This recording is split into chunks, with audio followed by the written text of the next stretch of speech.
there, family and friends. Well, I thought I would do something different this year for Easter. I'll still be releasing an Easter sermon on Friday, probably, maybe Thursday, but probably Friday. It's called It's Time to Resurrect Your Hope, where we just release the hope of the King of Glory onto this earth. But I wanted to spend a little bit of time, probably about 20 minutes each day, Monday through Friday.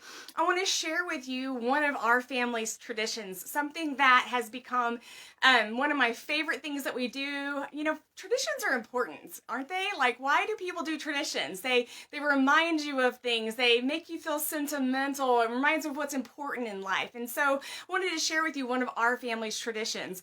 I would love for you in the comments to leave, what are the traditions that you and your family do? It doesn't have to necessarily be for Easter, but this is an Easter tradition. So grab a cup of coffee. I have mine. It's yummy flavored. I'm currently drinking decaf because this is cup number 3.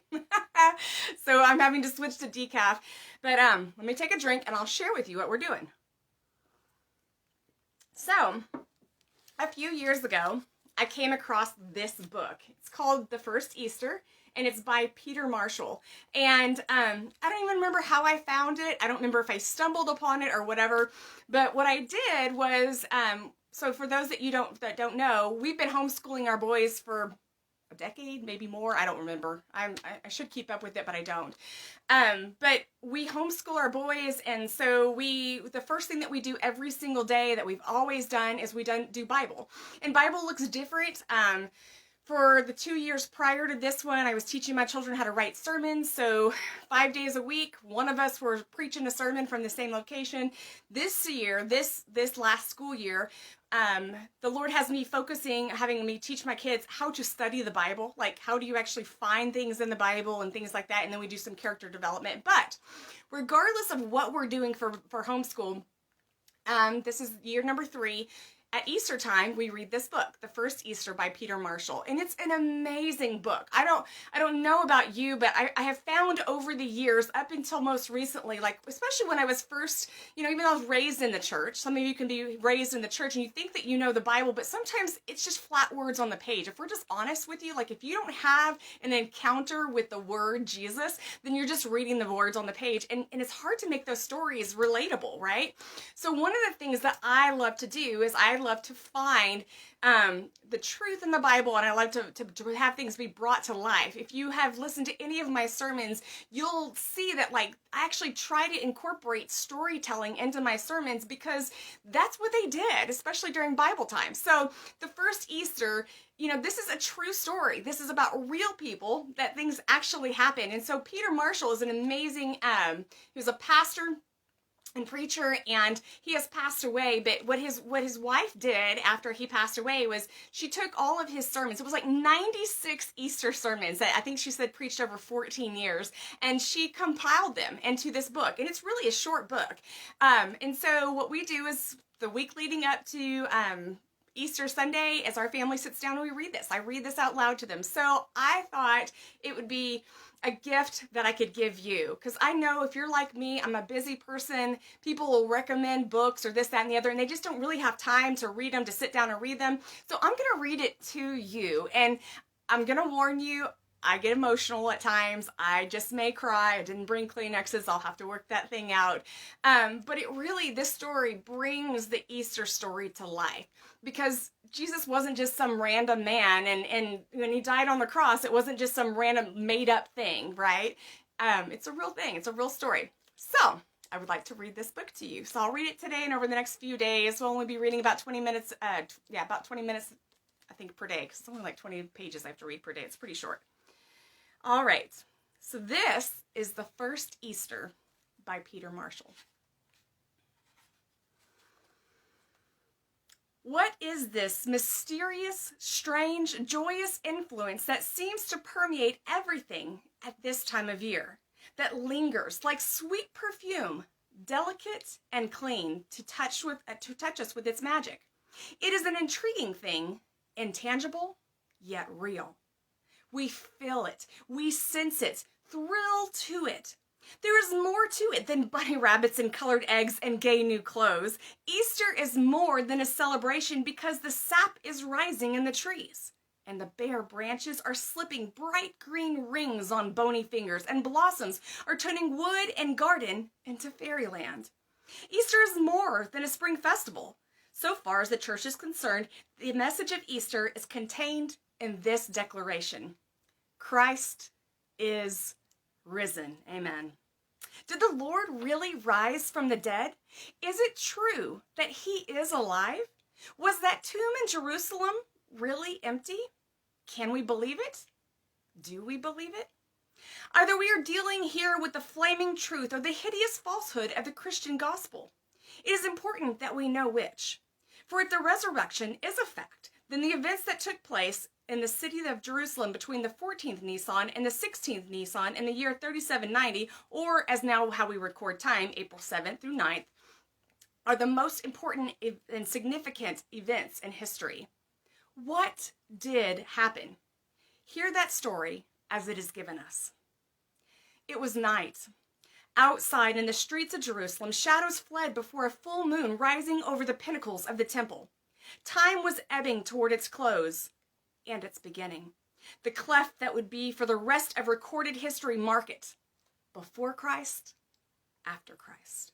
A sinister silence beat upon the heavy hearts of a group of 12 men gathered in an upper room. They knew something dreadful was about to happen, and they were apprehensive. This was the last night of Jesus' life on earth. He had looked forward to this occasion, having his own apostles, his chosen friends, his intimate companions for 3 years grouped around him in a fellowship of the Last Supper. He had himself made the arrangements for the supper. Look for a man carrying a pitcher of water, he had told his disciples. He said that in itself would be an unusual thing, for it was the women who usually carried the water. The man would lead them to this upper room, perhaps in the home of John Mark's father, a guest room built on the flat roof of the house. Pillars supported a roof closed in with curtains, and the curtains billowed and swung in a cool evening breeze. A lamp hanging from the ceiling cast flickering light. The men were reclining on couches around a low U-shaped table. At the master's left was Simon Peter. At his right, John. A quiet voice spoke. With desire, I have desired to eat this Passover with you before I suffer. Bronzed hands took a loaf of bread, gave thanks for it, broke it. This is my body, which is given for you. Do this in remembrance of me. The Last Supper was to institute a memorial, the loving desire to be remembered. Christ relied upon homely symbols, a piece of bread, a cup of juice, and the lowly grape to recall him to future generations. He knew that we would be in constant danger of forgetting him.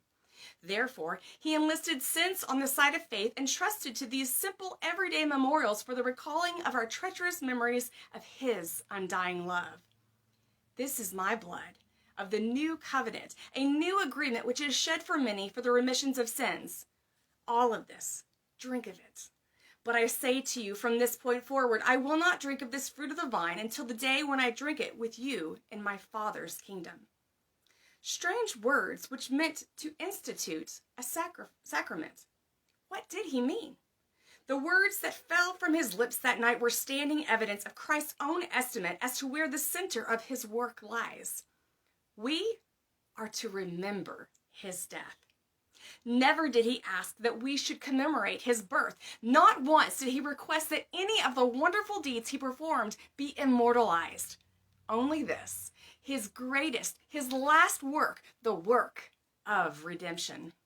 This was to be his memorial, a cross, to remind us that God's love for us is a love that hate cannot nullify, that death cannot kill. Amen. Already, days before, he had told his disciples, "Behold, we go to Jerusalem. The Son of Man shall be mocked and spitefully entreated, and they shall scourge him and put him to death. And the third day he shall rise again." Outside, the night was silent, as if all Jerusalem held its breath, feeling the approach of the storm.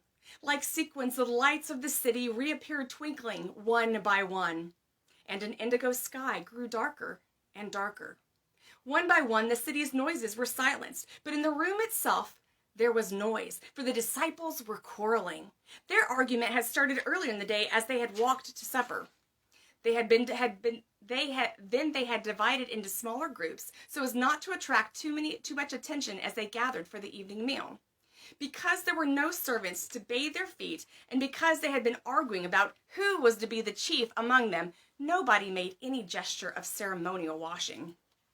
They had walked past the earthenware pitcher of water at the door and had taken their places around the table, angry, argumentative, sulking, cross, and tired.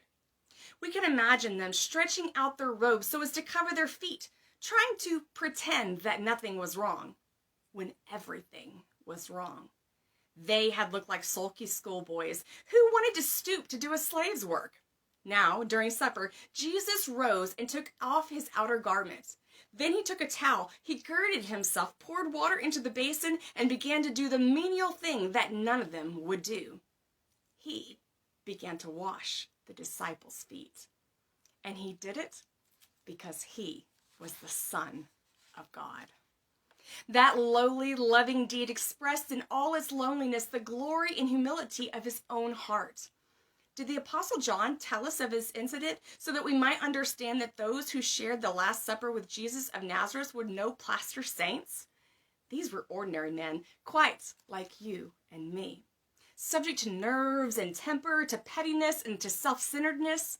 John makes a very significant statement in telling of this incident. He says this, he says, Jesus, knowing that the Father had given all things into his hands and that he was come from God and went to God, he rose from supper and began. He began to reveal his death by signs and miracles? No. To show his authority by displays of superhuman power? No. To act like an all-powerful dictator? No. Christ, knowing who he was, having come from God, knowing that he was going to God, he began to wash his disciples' feet. The glory of Christ's life on earth was not the ethereal glory of the supernatural, no, but rather the simple fact that he loved us.